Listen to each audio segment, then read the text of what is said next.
নমস্কার বন্ধুরা, আমার নাম ডক্টর সঞ্চিতা চ্যাটার্জি, আয়ুর্বেদাচার্য বিএএমএস। বর্তমানে অনেকেই বিভিন্ন কারণে চায় দ্রুত হারে তার ওজন কমাতে, অর্থাৎ এক সপ্তাহের মধ্যে 2 থেকে 3 কেজি ওজন কমাতে চান, অথবা এক মাসের মধ্যে 7-8 কেজি বা তার একটু বেশি ওজন কমাতে চান। এবং এই দ্রুত হারে ওজন কমানোর জন্য অনেকেরই পছন্দের তালিকায় রয়েছে কিটো ডায়েট। আজকে আমরা আলোচনা করব এই কিটো ডায়েট নিয়ে, অর্থাৎ কিটো ডায়েট কাকে বলে, কিটো ডায়েট মেনটেন করলে কি কি অ্যাডভান্টেজ আপনি পেতে পারেন, এক্ষেত্রে কি ধরনের খাবার আপনি খেতে পারেন, কি ধরনের খাবার আপনি খেতে পারেন না, এবং এই ডায়েটের কি কোনো পার্শ্ব প্রতিক্রিয়া আছে, সবাই কি এই ডায়েট মেনটেন করতে পারেন, প্রভৃতি বিষয় নিয়ে বিস্তারিতভাবে আলোচনা করব। তার আগে আপনারা প্লিজ আমার চ্যানেলটিকে লাইক করুন, শেয়ার করুন আপনার বন্ধু বান্ধব আত্মীয় পরিজনের সাথে, এবং অবশ্যই সাবস্ক্রাইব করুন। সাবস্ক্রাইবের পাশে বেল আইকনটিতে ক্লিক করে দিন, যাতে পরবর্তী নোটিফিকেশনগুলি সরাসরি পেয়ে যেতে পারে। অত্যন্ত জনপ্রিয় এই কিটো ডায়েট বর্তমানে, এটাকে সেলিব্রিটি ডায়েট বলা হয়। যারা মডেলিং, অ্যাক্টিং, ডান্সিং এই ধরনের প্রফেশনের সঙ্গে যুক্ত, অর্থাৎ যারা সব সময় চায় স্লিম থাকতে এবং দেহের ওজন একেবারেই বাড়বে না, বা কোনো কারণে হয়তো দেহের ওজন বেড়ে গেছে, খুব দ্রুত হারে তাকে কমিয়ে নিতে চান এবং হয়তো এক্সারসাইজ করার মতন সময় নেই বা ইচ্ছা নেই, তারা এই কিটো ডায়েটের ওপর ভীষণভাবে নির্ভরশীল। তারা চান এই কিটো ডায়েট মেনটেন করতে। তো একদম প্রথমে বলি কিটো ডায়েট কাকে বলে। তার আগে একটা জিনিস জানতে হবে, সেটা হচ্ছে ব্যালেন্স ডায়েট। আমরা যে খাবার খাই সেই খাবারের মধ্যে 3টি উপাদান থাকে: কার্বোহাইড্রেট, প্রোটিন, ফ্যাট, এছাড়াও থাকে কিছু ভিটামিন এবং মিনারেলস। এবং এই যে 3টে উপাদান, এই 3টে উপাদান একজন মানুষের দেহের ওজন, তার হাইট কতটা রয়েছে, তার বয়স কত কি, এবং তিনি কি ধরনের কাজ করেন, তার উপরে নির্ভর করে এই ডায়েটটা তৈরি করা হয়। দেখবেন প্রত্যেকটা মানুষের ডায়েট চার্ট কিন্তু আলাদা আলাদা থাকে, এবং তার অন্য কোনো সমস্যা আছে কিনা তার উপরে নির্ভর করে তার এই ডায়েটটা নির্ভর করে। কিন্তু 3টে খাদ্য উপাদানই তার খাবারের মধ্যে কিন্তু থাকতে হবে। তো এটাকেই বলা হয় ব্যালেন্স ডায়েট বা সুষম আহার। কিন্তু কিটো ডায়েটের ক্ষেত্রে এই 3টে খাদ্য উপাদানের মধ্যে কার্বোহাইড্রেট জাতীয় যে খাদ্য উপাদানটা, সেটাকে প্রচুর পরিমাণে কমিয়ে দেওয়া হয়, খুব অল্প পরিমাণে রাখা হয়, এবং তার পরিবর্তে প্রোটিন এবং ফ্যাট জাতীয় খাবারটাকে বেশি পরিমাণে রাখা হয়। কেন রাখা হয়? তার কারণ হচ্ছে যে আমরা যে খাবার খাই, সেই খাবারটা খাবার ফলে আমাদের শরীরে একটা যে শক্তিটা উৎপন্ন হয়, যে এনার্জিটা উৎপন্ন হয়, অর্থাৎ যে ক্যালোরি, সেটা আমাদের যাবতীয় কাজ করতে সাহায্য করে। অর্থাৎ আমরা যা কিছু কাজ করি, সেই বা আমাদের শরীরে যে সিস্টেমগুলো রয়েছে সেগুলোকে সব সঠিকভাবে পরিচালিত করতে গেলে কিন্তু একটা এনার্জির প্রয়োজন, ক্যালোরির প্রয়োজন। সেটা আসে এই কার্বোহাইড্রেট থেকে। এখন যদি আপনি সেই কার্বোহাইড্রেটটাকে কমিয়ে দেন, তো তাহলে সেক্ষেত্রে সেই যে ক্যালোরিটা বা এনার্জিটা, সেটা আমাদের দেহে যে ফ্যাটটা সঞ্চিত হয়ে রয়েছে, স্টোর ফ্যাট, সেটা থেকে সেই এনার্জিটা সে নিতে থাকবে, অর্থাৎ দ্রুত হারে তখন আমাদের ফ্যাট বার্ন হতে থাকবে। এটাকেই বলা হচ্ছে কিটো ডায়েট। কিটো কথাটা এসছে কিটোসিস থেকে। কিটোসিস হচ্ছে আমাদের শরীরে সঞ্চিত ফ্যাট যখন দ্রুত হারে বার্ন হতে থাকে, তখনই তাকে বলা হচ্ছে যে কিটোসিস। এবং এই কিটো ডায়েট মেনটেন করলে দেখা যায় যে সপ্তাহে 2 থেকে 3 কেজি বা এক মাসে 7 থেকে 8 কেজি ওজন কমে যেতে পারে। তবে এটা ব্যক্তি বিশেষের ওপর নির্ভর করছে।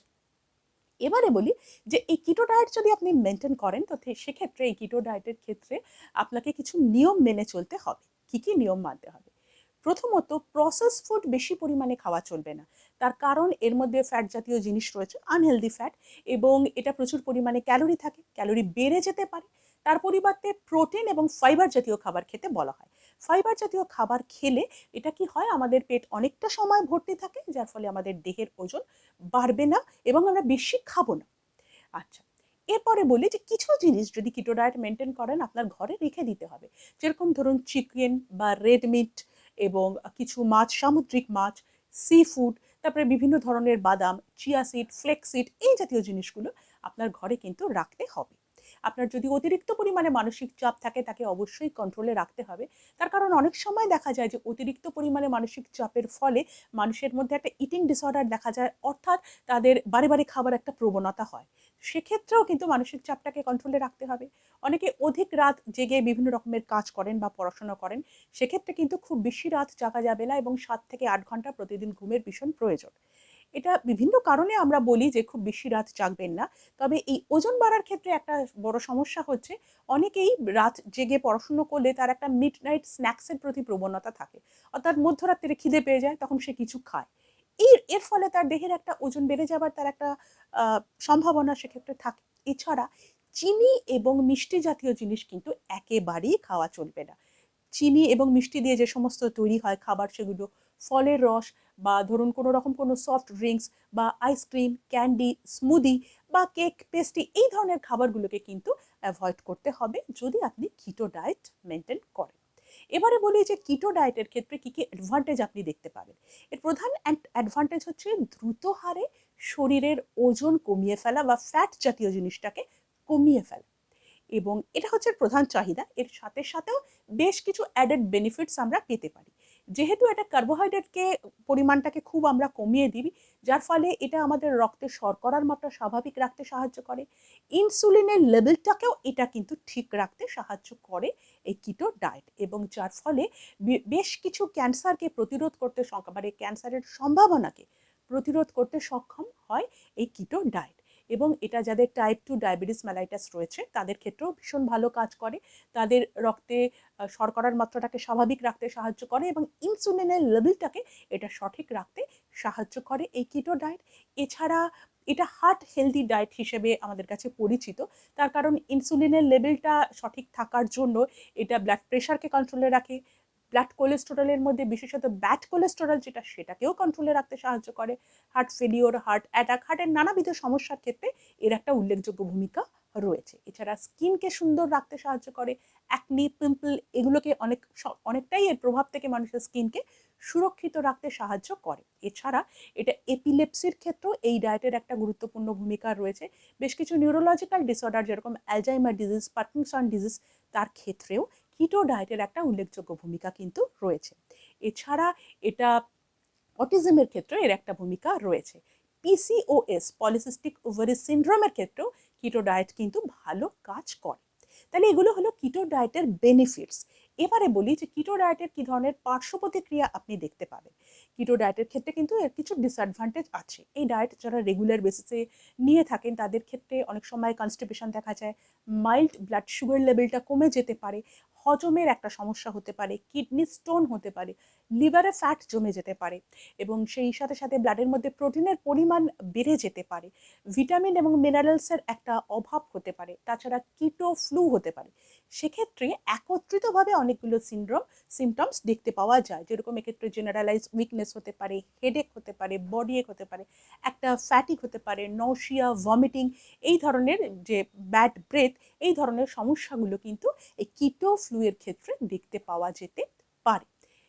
কি ধরনের মানুষ কিটো ডায়েট কখনোই খেতে পারেন না বা নিতে পারেন না? প্রথমত যাদের প্যানক্রিয়াটাইটিস রয়েছে, লিভারের সমস্যা রয়েছে, কিডনির কোনো সমস্যা রয়েছে বা কিডনি স্টোন রয়েছে, যারা প্রেগনেন্ট মাদার, যাদের সদ্য বাচ্চা হয়েছে এবং বাচ্চা মায়ের দুধ খান, কোনো অবস্থাতেই তারা কিটো ডায়েট মেনটেন করবেন না। কিটো ডায়েট কিন্তু সবার জন্য নয়, এবং সারা জীবন কিটো ডায়েট মেনটেন করা যায় না। কিটো ডায়েট মেনটেন করার নিয়ম হচ্ছে যখন আপনার দেহের ওজনটা, অতিরিক্ত ওজনটা কমে গেল, তখন আপনি কিটো ডায়েট থেকে নর্মাল ডায়েটে নিয়ে আসুন এবং সেই সাথে সাথে প্রতিদিন প্রতিনিয়ত এক্সারসাইজ করুন। সেটাই হচ্ছে সঠিকভাবে আপনার দেহকে সঠিকভাবে আপনি রাখতে পারবেন এভাবে যদি মেনটেন করেন। এবারে সব থেকে প্রয়োজনীয় জিনিস যেটা বলবো, যে কিটো ডায়েটের ক্ষেত্রে কি কি খাবার আপনি খেতে পারেন এবং কি কি খাবার আপনি খেতে পারেন না। প্রথমে বলি কি কি খাবার আপনি খেতে পারেন। খাবারের মধ্যে রয়েছে chicken, red meat, beacon, sausage, বিভিন্ন ধরনের মাছ, ফ্যাটি ফিশ মানে সামুদ্রিক মাছ, সালমন, সার্ডিন, টুনা, ম্যাকরেল, সেডিংস, যেগুলো আমাদের দেশে বা বাংলাদেশে পাওয়া যায় না। সি ফুড, সামুদ্রিক মাছ বা সামুদ্রিক খাবার।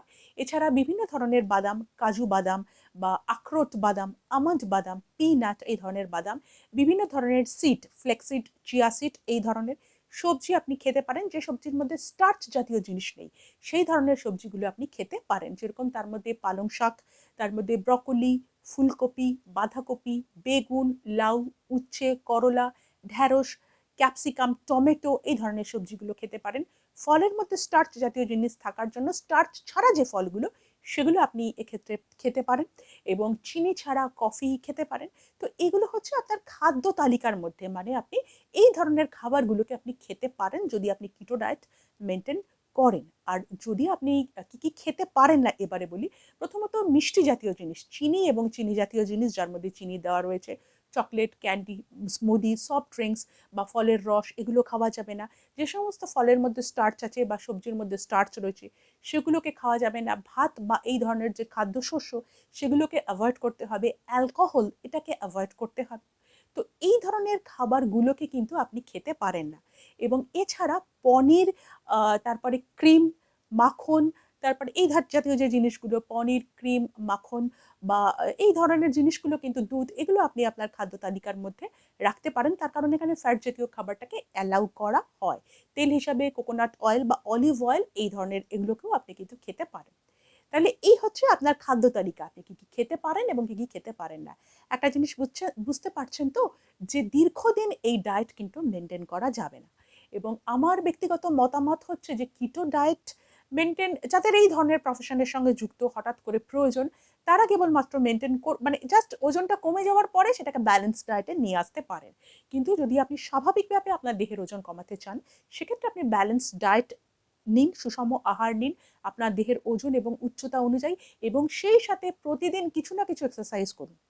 অ্যাটলিস্ট মর্নিং ওয়াক বা ইভিনিং ওয়াক করুন। তাহলে আপনার এই যে ওয়ার্কআউট করছেন আপনি বা ফিজিক্যাল অ্যাক্টিভিটি সেটা শুধুমাত্র ওজন কমাতে যে সাহায্য করছে তা নয়, তার সাথে সাথে আরও বিভিন্নভাবে আপনাকে হেলদি রাখতে সাহায্য করবে এবং ওজনটাও কমবে। এবং সেটা হয়তো এত দ্রুত কমবে না, কিন্তু কিছুদিন পরেই আপনি বুঝতে পারবেন যে আপনার ওজন কমে যাচ্ছে আস্তে আস্তে এবং আপনি সুস্থ থাকতে পারবেন, আপনার দুর্বলও লাগবে। তাহলে বন্ধুরা কিটো ডায়েট তখনই মেনটেন করুন যদি আপনার খুব প্রয়োজন হয় দ্রুত হারে ওজন কমানোর। আদারওয়াইজ আপনি ব্যালেন্স ডায়েট মেনটেন করতে পারেন। তাহলে আজ এই অবধি। ভালো থাকবেন, সুস্থ থাকবেন। নমস্কার।